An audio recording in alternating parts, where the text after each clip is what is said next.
So today we're going to talk about our legal structure. We are a social enterprise, which is a business that exists with a mission. And one of the things as we were starting Overflow, we tried to be a nonprofit, tried to do all this paperwork to become a nonprofit that wouldn't have to fundraise all the time. Well, we found out through this process that we could not be a nonprofit coffee shop, not the way we wanted to. So we were like, well, we'll be a business with a nonprofit arm or something like that. About the time that we finally decided we'll just be a for-profit business, two people independently sent us this article about L3C social enterprise and this idea of a hybrid approach to business. And we thought, that's us, that's what we want to be. That's something that we want to pursue. So we became an L3C. We had no idea the implications of that.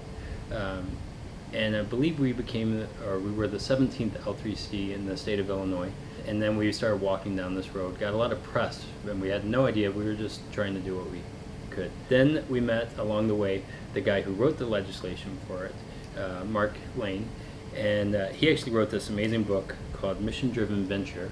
I highly recommend the book.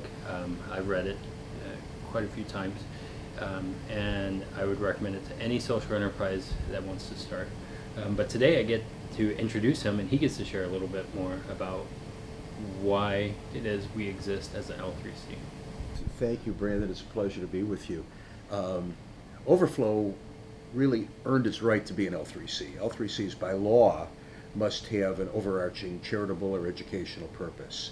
And they're the only for-profit business forum in the United States that places mission above all other objectives. So when Brandon and Amanda established Overflow, it was logical to me that they would have built into the ethos of the structure their drive to make their coffee shop a socially responsible and indeed mission-driven venture.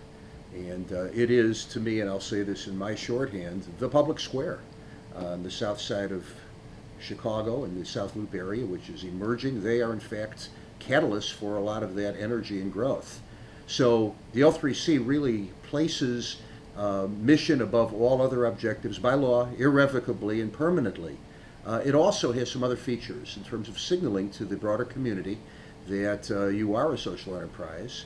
And it also has a capital formation attribute where it facilitates certain types of foundation investments in social purpose businesses. So as Overflow continues to pursue its destiny, it's likely to take advantage of all of the attributes of the L3C, but today it is evidence of the thought leadership of the Neelys, and I'm proud that they have selected the L3C for their business.